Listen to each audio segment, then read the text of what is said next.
The following is a production of Fenix Media. The views expressed do not necessarily represent those of the company or its advertisers and may contain language that's unsuitable for younger listeners.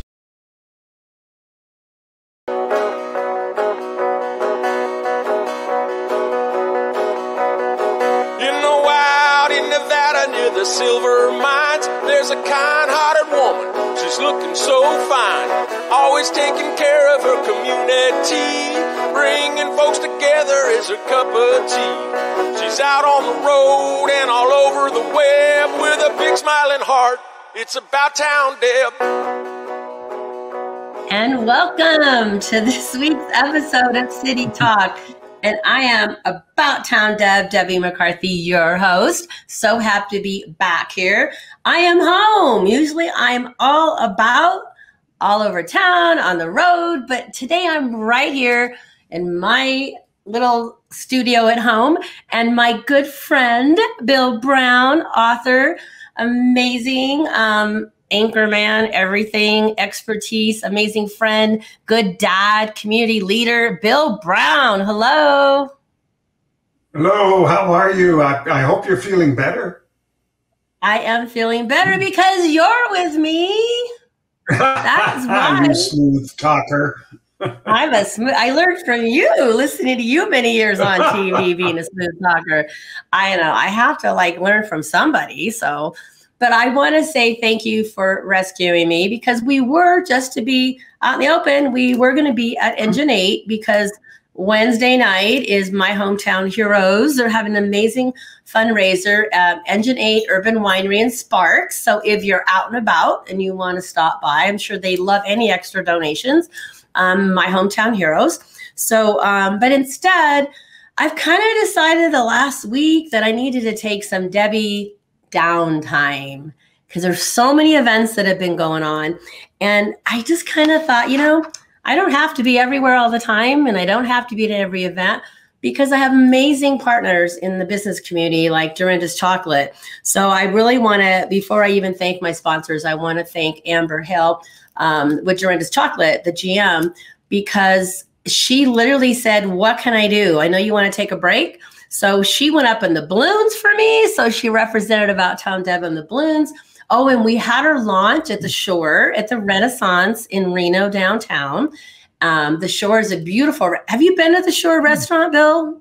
At the Renaissance? I have not yet. It used to be the Sienna. Okay, well, it used to be the Sienna. It's been the Renaissance for a couple years.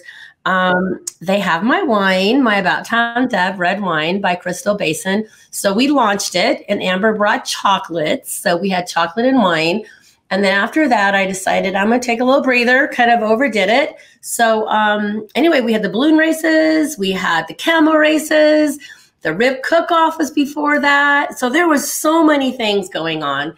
And I actually, for the first time in a long time, just have been home kind of working on stuff and recouping from being overexhausted. So, but Amber, I just want to give her a shout out because sometimes we do need to count on our friends. And so Bill is rescuing me because we were going to be out on location. I said, Bill, I'm going to be home. Please. I want to hear what's been going on. So that's why we have Bill tonight, and we'll have him many more times, I'm sure. But without GratisGives processing, without Holland Wrye plastic surgeon, without Wild River Grille, Surratt law practice, and Real City. I've got my cup. I've been drinking lots of water and tea lately. So I know, where's the wine? The wine is for later. But anyway, I want to thank them, and phoenixmedia.us. Christian, he's the man behind the screen. And one of these days, he needs to pop on here so people can see he's a real person and he's not like the Wizard of Oz back there. So I really do want to thank everybody for always being there. And Grandma being at Glenda, I always give them a shout out because without them, I wouldn't be here. So thank you, Grandma B. So Bill, I just got to say, again, thank you. And your beautiful wife, Teresa, be sure to give her a big hug for me tonight because I know she's a huge part of your new journey. And I know that I want to give kudos. I know that. And you've had a few businesses you guys have done together. And she's like a smart cookie and an amazing nurse, healthcare out there taking care of everybody and taking care of you when she needs to and you taking care of her.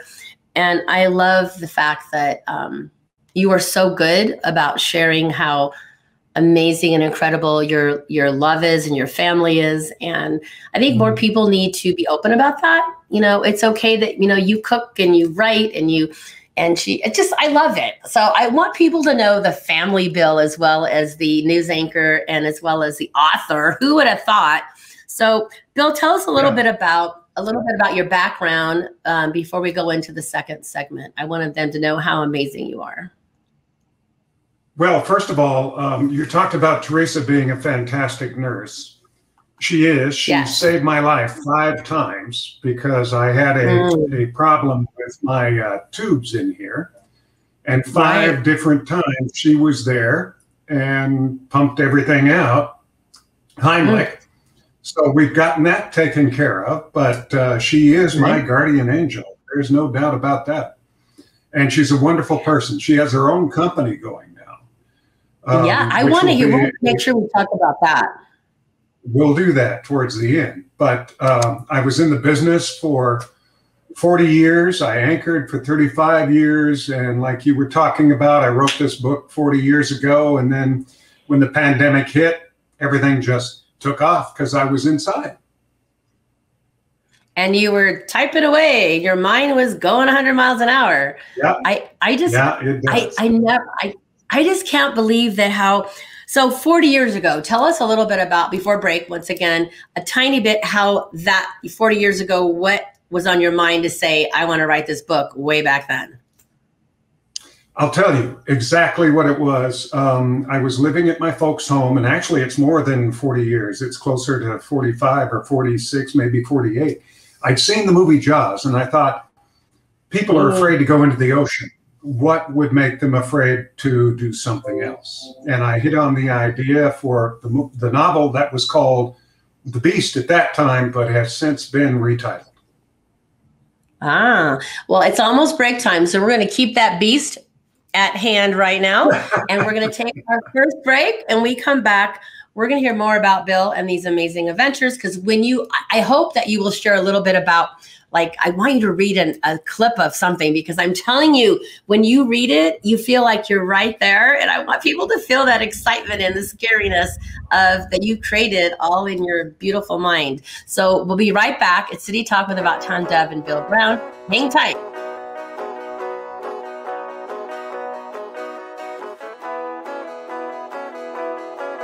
Now more than ever, family matters, and Surratt Law Practice has your family in mind. Kimberly Surratt and her team have been helping maintain healthy families through their holistic approach to adoption and surrogacy, child custody, estate planning, and more for over 13 years. Your family law concerns are in caring hands with Surratt Law. Schedule your private consultation with a compassionate Surratt Law Practice team member today by calling 775-636-8200 or visiting lawyersforfamilies.com. Surratt Law, where family matters.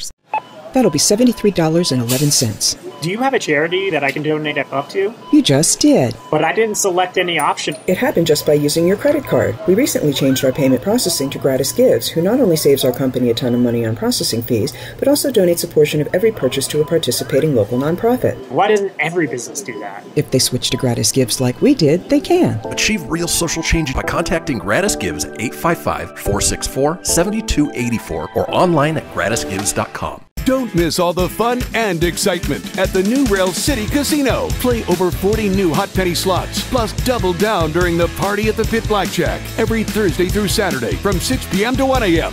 And join us for Bingo After Dark every Thursday through Saturday night for your chance to win up to $1,000 cash. When you've worked up an appetite, visit the new Ale House for delicious specials to tantalize your taste buds. Visit the new Rail City Casino today. New slots, new games, and more chances to win. This is Mario Andretti.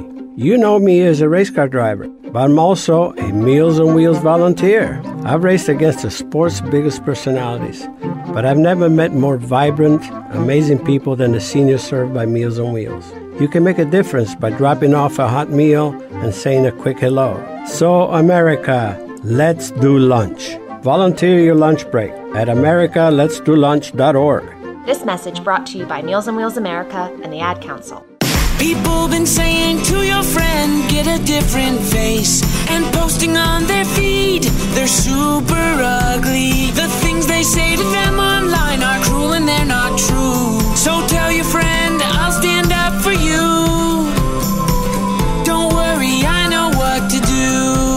anyone being bullied online, you can be a witness and make a difference by letting the world know it isn't cool and by letting your friend know you care. Learn more at eyewitnessbullying.org. Brought to you by the Ad Council. Hope you enjoyed your meal.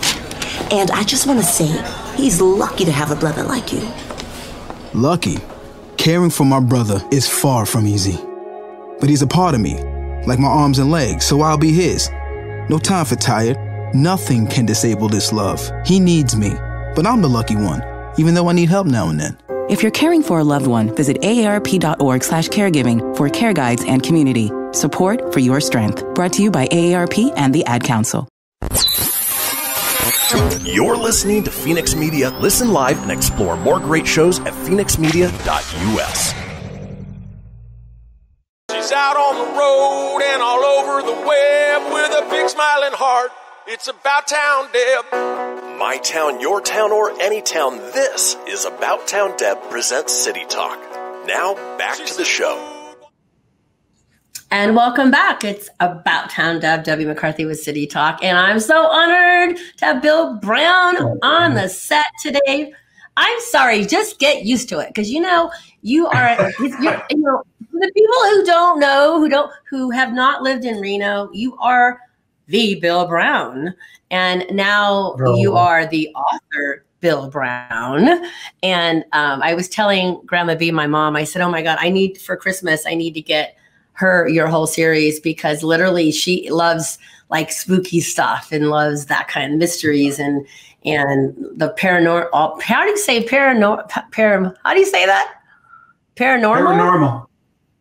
I said it right. Okay. So yes, let's go back to, so let's go back to over 40 years ago, a young man. Mm-hmm. And let's finish that story because, you know, the beginnings, oh my gosh. My quote that I'm going to read later, it fits again. Oh my gosh. I pick out these quotes like weeks ahead. Oh my gosh. Okay. We'll go back to that. So tell us what that young man felt and how it happened. I was so thrilled by the movie that I saw and the sheer brilliance of Steven Spielberg.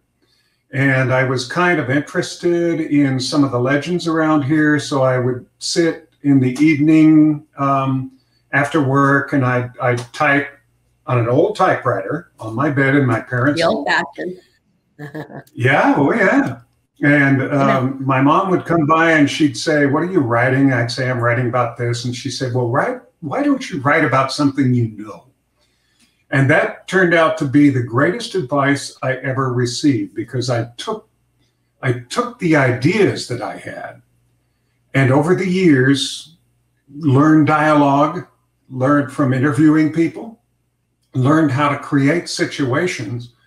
And God bless Mom, she was absolutely right, because I've had people tell me that the dialogue moves the book and it moves it forward and it creates the characters. And I'm so very blessed to have it. How'd you come up with all the characters? I mean, you know, when I've read parts of the book, you really do feel like you are in that darn book. Like close your eyes and you're like, oh my gosh, I am right here. So how did you come up with the characters? Were they friends? Were they acquaintances? Or were they just Bill's amazing imagination? Well, that's very nice of you to say that, first of all. But Jim Post in Blood Mountain has a great deal of me in it. And his wife, Terry, has a great deal of Teresa. And his best friend, Corey, has a great deal of my best friends that I've known in my life. And this goes back to what my mother said, write about what you know. Well, I know these characters, but here's the interesting thing, and this might freak the audience out a little, but when I sit down to write, a lot of times you're wondering where you're going to go. And then you are typing and your characters take over. They tell you where they want to go. And you know the ending of the book before you even write it, but you don't know how to get there. And the characters tell you how to get there. That's it. Yeah, so they tell you how to take the journey. So you're sitting down and you're typing or writing, and you already know the character. And as you're sitting there, is it like, not like a dream, but is it like your mind is just going along the journey and you're just typing it and you're like, whoa, like where'd that come from? Exactly. A lot of times I'll introduce new characters because one of the characters is saying something, but it's not complete without the introduction of a new character. So this character is saying to me, I need this foil, I need this muse, I need somebody to play off of in this sequence. And that's how it happens. And I know it sounds weird, but I'm very happy with it. No, it doesn't sound, it's life. Think about it. I feel like it's life. Like you're on a journey and you're not really sure where you're like you're going to the beach on a picnic. And you're in the car and you're, oh my God, I forgot this. So we stop at this store, and then you meet this person behind the cash register, and then you get to the beach, and oh my God, the people sitting next to you. So I feel like sometimes in life, I know that we have to be aware of what's in front of us. So if you're writing a story, you need to be aware of where the character's going. And like, we need to know, okay, like I need to know that this person sitting next to me at the beach, maybe I need to know them, maybe I don't. But you know what? If somehow they come up, they say hello, or the ball gets tossed, or the Frisbee gets tossed, and you guys talk, it changes the whole course of your day, because now you have a new character, a new friend. And I feel like when you're writing your story, it's the same way. I can see that vision of your character going, okay, well, now I got to go do this. So I need this other person to come in the storyline. But it's just crazy. But to come up, but the theme though, how'd you come up with the theme or the title? Because that's all part of it as well. Okay. Now, you want to talk about the first book? Yeah, let's talk about the first book, because that's the one that took forever. Yeah, this is Blood Mountain, and it was originally called The Beast. Right. But The Beast had been an overworked title. So I was trying to figure out what to do, and I was going back on the original story idea. Are you familiar with the Lovelock Cave? Yeah, a little bit, not a lot. Yeah, it's close to Lovelock, and they did find a lot of my stuff begins with real historical fact, and then your mind goes, what if? So they found the race of bones of the giants in the Lovelock Cave. They were red-haired. Old Indian legends, Native American legends said that they were cannibalistic. And this goes back to the Great Lahontan Sea, lake time, and whatnot. And so the tribes came together to defeat them and drive them out. And what happens if they didn't get them all? So the novel fast forwards to South Lake Tahoe, present time, a fictional community on the outside. It's a funny thing. People who've read the book, they go, where's Norlake? Where's Norlake? I've been on a map. Well, it's not there. It's a fictional town. So, they've got to look at it. But that's the way the whole thing develops. You take something, for instance, the second book, The Alien, begins with, and that's this guy right here, by the way. Let's look at The Alien. Yeah. Yeah. Yeah. So this begins with an actual incident out of Project Blue Book that happened in 1957. And a UFO, according to Project Blue Book, entered American airspace over a night in New York, was tracked all the way across the United States until it blew up over central Nevada when it was being intercepted by the closest jet fighters we could get to it. Well, that's in Project Blue Book. And that's true. I mean, that's a real project. That's a real fact. That's what the Air Force reported. Right. Yeah. So then you take the same theory. What if? What if it didn't blow up? So the book takes off and runs from there. And the characters in that are great people. It happens almost all in Nevada. Well, again, were they people I you love knew? to write about. I love to write about people that are marginalized, that feel that maybe they don't have a role in society, but suddenly they're elevated to try to help others. And in my books, they're all supernatural thrillers and sci-fi. In my books, they wind up helping save the world.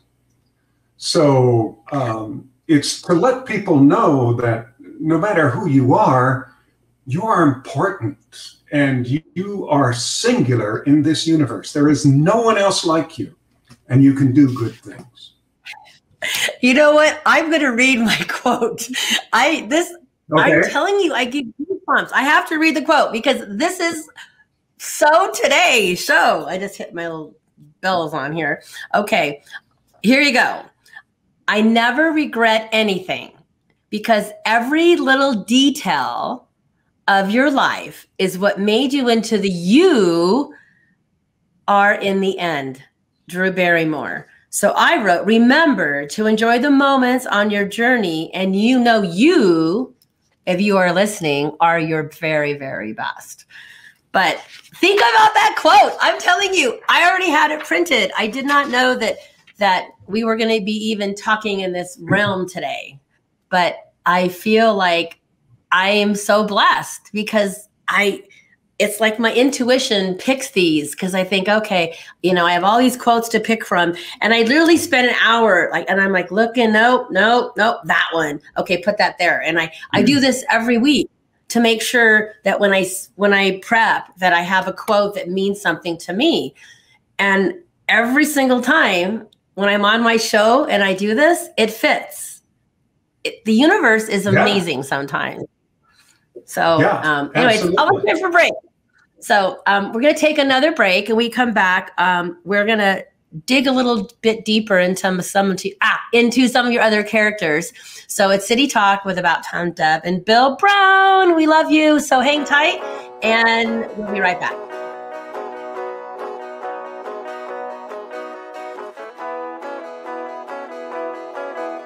Welcome to Calvin's Barbershop. You all got to see this. I don't even want to know what you're looking at on that phone. Well, you should. I was learning about the dangers of high blood pressure and that we need to get ours checked regularly. High blood pressure can increase the risk of heart attack or stroke, but this text program can help keep it at a healthy range. Just text Barbershop to 97779 to sign up. I'll get right on it as soon as I'm done with this baby panda video.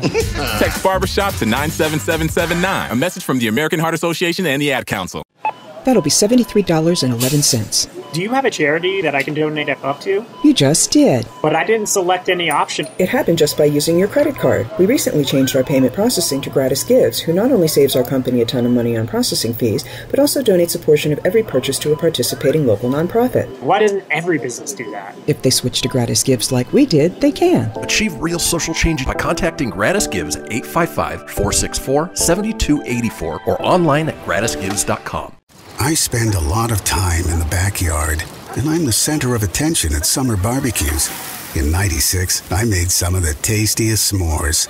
And in '09, it was me, your backyard fire pit, that accidentally started a wildfire when a summer breeze carried one of my embers into some dry brush. Spark a change, not a wildfire. Visit SmokeyBear.com, brought to you by the U.S. Forest Service, your state forester, and the Ad Council. Only you can prevent wildfires. Hope you enjoyed your meal. And I just want to say, he's lucky to have a brother like you. Lucky? Caring for my brother is far from easy. But he's a part of me, like my arms and legs, so I'll be his. No time for tired. Nothing can disable this love. He needs me, but I'm the lucky one, even though I need help now and then. If you're caring for a loved one, visit aarp.org/caregiving for care guides and community. Support for your strength. Brought to you by AARP and the Ad Council. What if I told you that a tornado was going to happen tomorrow, right where you live? That it would touch down at exactly 3:17 p.m., and I told you the exact path it would take. You would, of course, prepare. You would talk with your loved ones, and you'd make a plan today. It's true, I can't tell you a tornado will strike tomorrow, but shouldn't you have a plan anyway? Go to ready.gov/communicate and make your emergency plan today. Don't wait. Communicate. Brought to you by FEMA and the Ad Council. This is Mario Andretti. You know me as a race car driver, but I'm also a Meals on Wheels volunteer. I've raced against the sport's biggest personalities, but I've never met more vibrant, amazing people than the seniors served by Meals on Wheels. You can make a difference by dropping off a hot meal and saying a quick hello. So, America, let's do lunch. Volunteer your lunch break at americaletsdolunch.org. This message brought to you by Meals on Wheels America and the Ad Council. You're listening to Fenix Media. Listen live and explore more great shows at phoenixmedia.us. That's what she said. Come on, let's have some fun with About Town Deb. My town, your town, or any town, this is About Town Deb presents City Talk. Now, back to the show. And welcome back to City Talk. I am your host, About Town Deb, Debbie McCarthy. I am with Bill Brown, amazing author. We're talking about his incredible books. They're a little scary, but, you know, yes, they're all, you know, they're very scary. But I love the fact that you start all the books, you were saying, with actual facts or things of our community, of our state, and people. The characters are, you know, people you know, but then they become the character in the book, and your books just take on a life of your own as you're creating them and writing them. And I know there's people out there who would love to write a book, who've thought about writing a book, and to think that you retire and the pandemic hits and you are whipping out book after book after book. So how does one do that? Number one, and I want to go back to the alien, because I know in Nevada, a lot of people, you know, we have that history of, what's that, Area 51? Is it Area 51? Oh, yes. The right name? You visit that in the alien. Yes.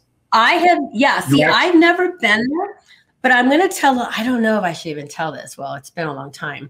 So I know that my dad, Papa Tony, worked at Lockheed, and I worked at Lockheed Aircraft, but he worked at it forever and ever and ever before I was even born.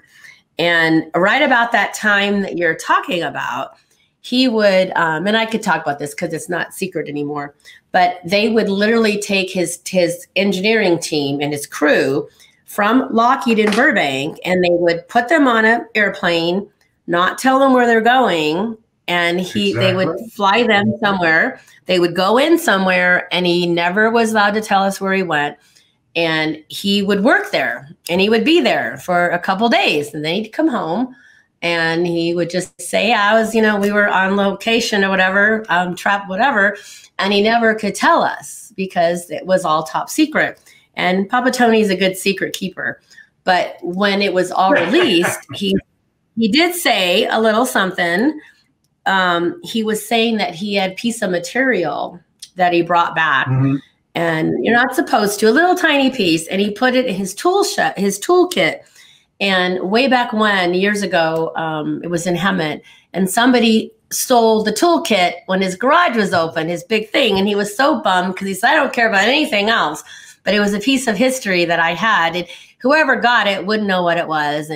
I kind of feel like it's not, I think there's a lot of history and a lot of facts that we don't know. So you being able to share your stories and shed a little bit of light, a little bit of mystery to it is kind of cool. Well, after the explosion, supposed explosion, it fast forwards. And we find out in the alien that it didn't explode. So it's somewhere out there. And the scene shifts to Grille, and a cabin up in the mountains where a guy has just been jilted by his wife, and his whole life is going wrong. And he's getting a gun out, and he's trying to kill himself, but he can't even figure out to work the gun. Then another UFO lands in the hills behind him, and he goes running up there, and he meets, I'm not giving too much away, he meets a second alien. And this alien has come to Earth to decide whether or not it should be saved from the bad alien who is here. So it involves the highest levels of government.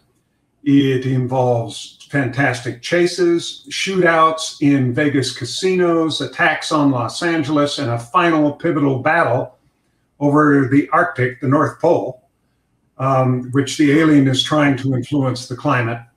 And I'm not going to let you know how everything winds up, but the characters, one of the readers wrote back to me and she said, I love this. She said, I laughed, I cried, I loved everyone in this book. And that's the finest compliment you can get. Yeah. So no, I totally agree. Yeah. In the third book, The Beast, we had another great compliment is when an author creates a set of characters and people write to you and say, we want more of them. We want to know more about them. That means that you've written something that involves them with that character. So characters from the first book, Blood Mountain, show up in that one again. Oh. And again, they're in a fight to save the world.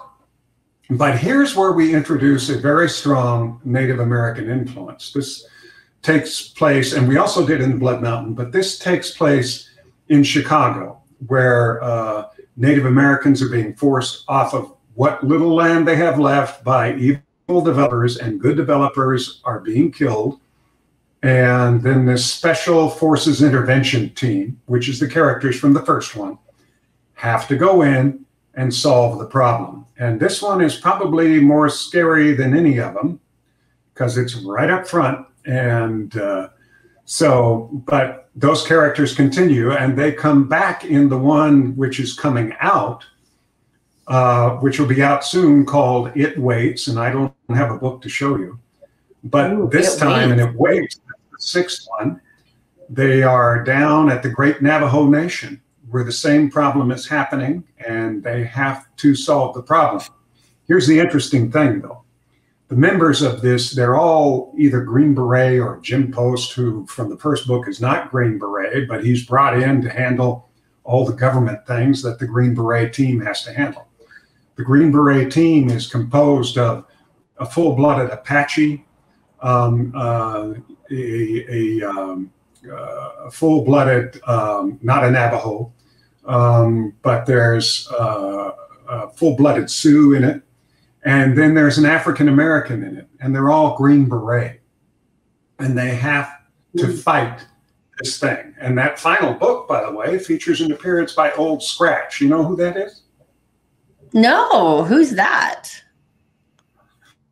Old Scratch is a reference to the devil. Oh, I don't like the devil, so maybe that's why I don't know about him. Old Scratch. Yeah, is that another? It's another label that people used for many, many years because they didn't want to say the devil. They called him Old Scratch. But he shows up, and we have to find out if the good guys win or they lose. Now, I have to tell you up front, and I'm not going to give away too much because the fun is getting there. But my books end with good guys winning. So you've got to figure out how they're going to get there. And that is the fun. No, I get that. We want to scratch that old bad guy right out of the book. I don't know. But I know you got to have some bad guys. I know you got to have a few bad guys to make it interesting. I get it. I just like the good guys. I don't know. I'm the Pollyanna in the group. But no, it is. I love the idea you're bringing back the characters. That's a huge deal because I know when I had way more time before kids, I would read a lot of Danielle Still. Of course, you can figure I would read Danielle Still probably, but she had a series that she had that was like, I don't know, 5 or 6 books. And I was like, it had to continue. I wanted to know those characters and I wanted more and more and more. And I couldn't put the books down. And I feel like you're creating that for us. You're creating, like, we can't wait for that character to come back because you fall in love with them. And whether they're a hero or like, I probably wouldn't be happy if you brought bad guys back, but they do that in soap operas too. They keep bringing the bad guys back, but that's what makes it interesting. No, once the bad guys are gone, they're gone. Then I'm happy. But they tend to keep coming back, even in our world today. So continue on. Yes, not in my books. Good. The whole thing is formulated around good guys trying to figure out how to beat the bad guys. You know what these are, Deb? When I was young, my dad gave me a book called Tarzan of the Apes by Edgar Rice Burroughs. Oh. And then he gave me another one called John Carter of Mars, which they later made into a movie by Disney. These are fondly called pulp. They're not the great American novel. I don't want to be known as the great American novelist. I want to be known as a very good storyteller who draws you in and makes you care about these characters and makes you care about the future of this planet. And that is heavily involved in all of my books. We have to defend Mother Earth, and that's what these guys do.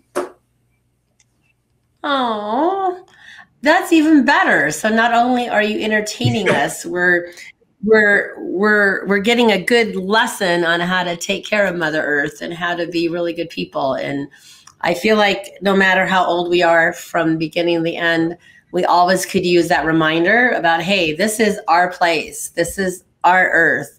And if we want it to continue on for our families, then we need to be good to it and we need to take care of it. And I feel like sometimes it's shaken up right now, saying, hey, people, get your act together, So I love that you can take your stories and bring a little bit of that in. So as we're reading, we're learning, we're getting nudged, tapped on the head, like, hey, pay attention. So it's good that you could create all of that. Every one of them. Yeah. Yeah. So there's definitely a message, and it's about people who don't think that they're good enough, but they are, and they try to do very good things. This one, Gabriel's Horn. Have you seen the videos about strange sounding horns in the world? You can see them on YouTube. You see them on all the ghost channels. I haven't. These horns sound, and they sound in remote areas near villages, and scientists can't figure out why they're there. They can't explain them. Gabriel's Horn says that perhaps these horn sounds are from the Book of Revelation. And they're the beginning of the seven trumpets. They're the beginning of the seven trumpets of the end. Now, normally, that would be, the seven trumpets would mean the second coming. Okay, now we go. Okay, well, before you get us too scared, we're going to take a break. And we're going to come back, hear a little bit more about that, and I would invite you to read a little bit, a snippet from one of the books. So hang tight, City Talk About Town Deb with Bill Brown. Be right back.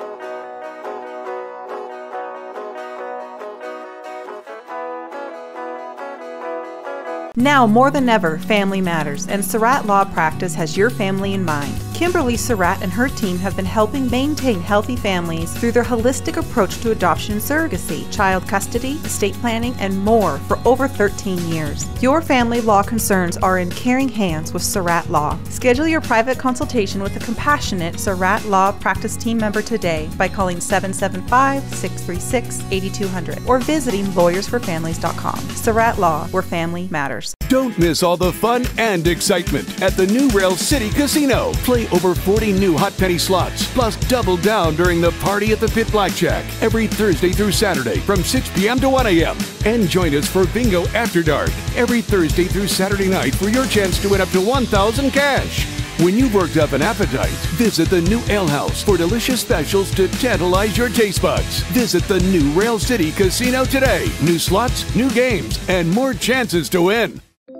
Keyboard Cat, Hamilton the Pug, and Toast Meets World. These are some of the internet's most beloved pets. And they all have one thing in common.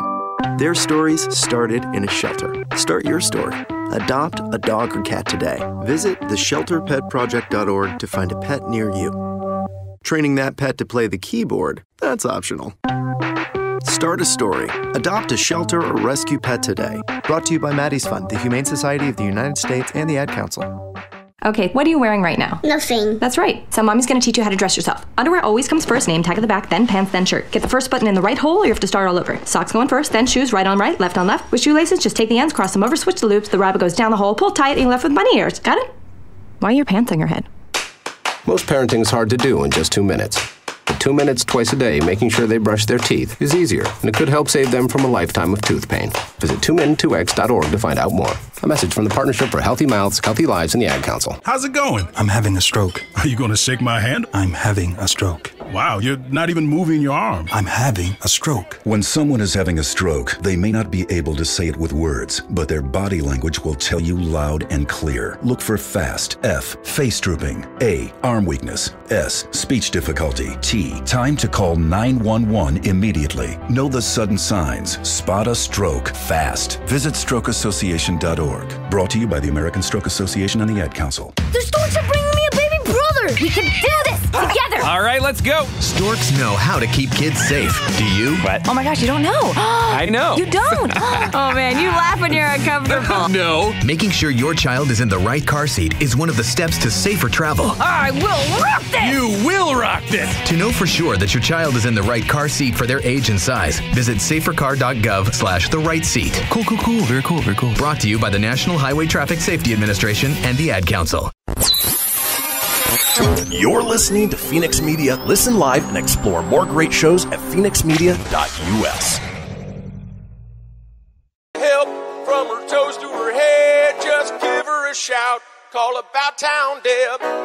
My town, your town, or any town. This is About Town Deb presents City Talk. Now back to the show. And welcome back to the fourth and final segment. It goes by so fast.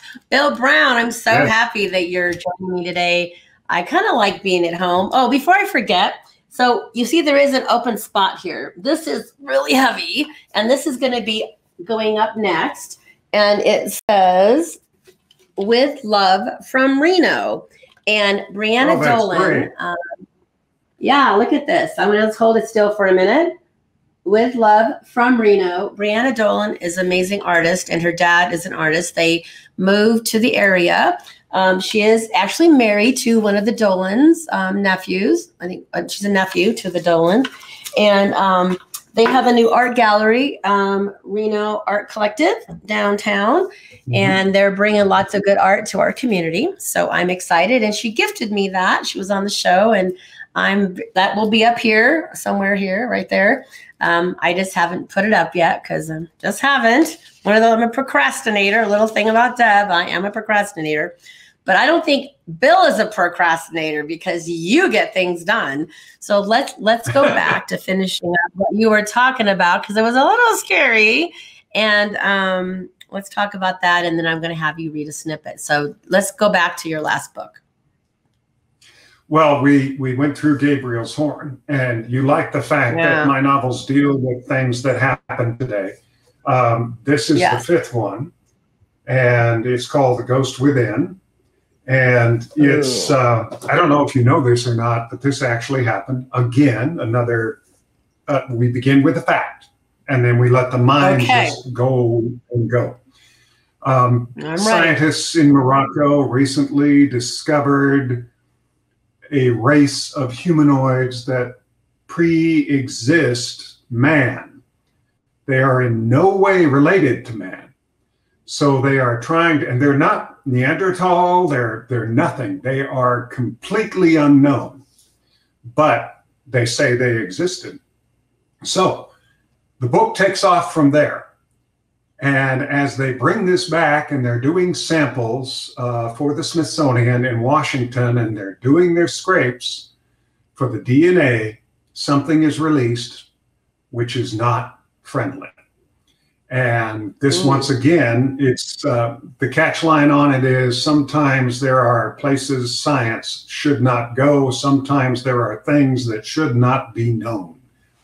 And so it takes off and it runs from there. And it's got great characters in it, and it involves the president. Some of the books, for instance, Gabriel's Horn, a lot of it takes place in the Vatican with the Pope. So this is how far-reaching we try to make this. Gabriel's horn hopefully helps people rethink how they see religion. And it's not so much rings and hats that we need to kiss and that sort of thing. It's how we look at God. This one is, how do we look at science? How do we come to understand the unknown? And it gets a little scary. So. Wow.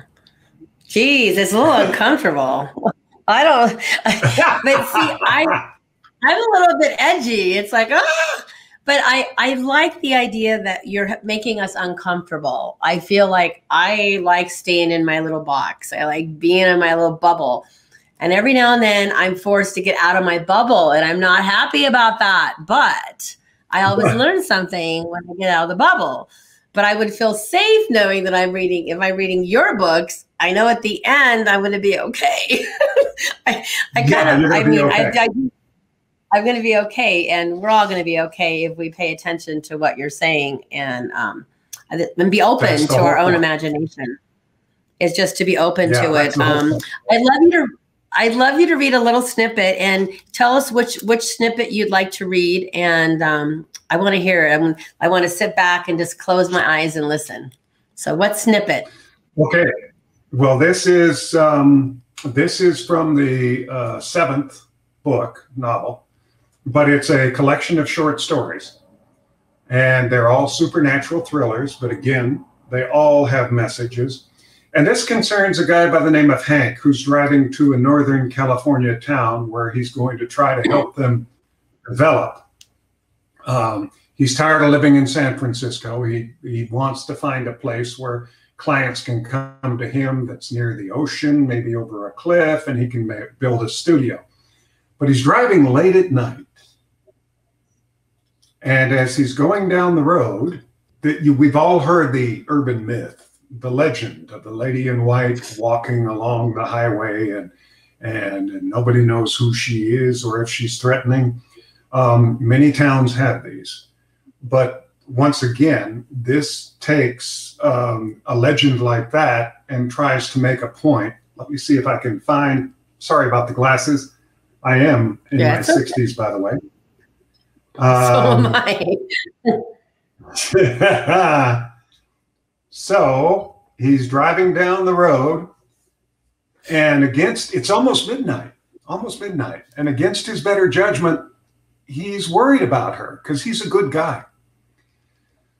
So he pulls over to the side in his truck and he says, "Ma'am, are you okay? Do you need help? It seems to be very late walking on the highway. What can I do to help?" The woman didn't slow her gait, nor did she break her gaze, which was straight ahead. And to Hank, she never seemed to blink. "Ma'am, please, let me call for help. If you don't trust me, let me get someone you do trust. Please. I think you need help. I mean it." Still, there was no response, and for a moment he shrugged his shoulders and thought about rolling on. He needed to get to bed. Slowly accelerating, he pulled away, heading for what sleep he could get, but no, that was not his way. All his life, his professional career, he would have been a lot richer if he'd spent more time worrying about money and less time about others, but that was not the way. "Ma'am, I'll get back in the truck and go away," or "Ma'am, I'll get back in the truck and go away as soon as you say you're okay. Otherwise, may I help you?" There was a little passage I jumped over there. The woman stopped, breaking her gaze and locking eyes with Hank. "Will you give me a ride to my home?" Hank relaxed at the response. "Yes, of course. Is it in town?" "No, it's just up the road a ways, but not in town. I don't live there anymore." Noting the woman still hadn't blinked and remembering how tired he was, Hank still had to ask, "Ma'am, you look awfully pale in your white hair. Should I be taking you to a doctor?" "No, not anymore." So what happens is he winds up dropping her off at the cemetery after she had stared at him without blinking, and she had said, "You're not like them." And he says, "Ma'am, not like who?" And she says, "You're not like the ones that did it." And then He stops at the gates to the cemetery. She knows his name. She knows about him. She says, I've looked into you, William. That was his true first name, William. I know you're a good man. And she gets out of the truck, walks to the gates, and disappears. Whoa. Wow. It's good stuff. It's good stuff. But again, there are bad people in this, and those bad people he's going to find, and he's going to take care of her. I love it. I love it. How do we, the time is going by so quick. Tell us, how do we get these amazing books? How do we get these? You can go to BillBrownNovels.com, BillBrownNovels.com. The books are there, and there is a link to each one on Amazon. Or if you want a signed copy, you can email me at bill775media@gmail.com. And I will send you out a copy that is signed to you. I'm doing another signing tomorrow night, Thursday night, and another one on the Thursday 30th. night? Yeah. Okay. Yeah. And we can find us out on your, we can follow you. Okay. And on the website, will you have those listed where you're going to be? Or on your Facebook page? How do we find out where you're signing? Well, those are pretty much charity events that are sold out. We'll have public signings coming up in October. Okay. Okay. Well, keep us posted with that. And the time is going by really fast. So number one, I want to say thank you. I also want to say next week, we're going to be at Wild River Grille, where I love to be outside. We'll have the Hall and Wrye Gals and Northern Nevada Children's Cancer Foundation.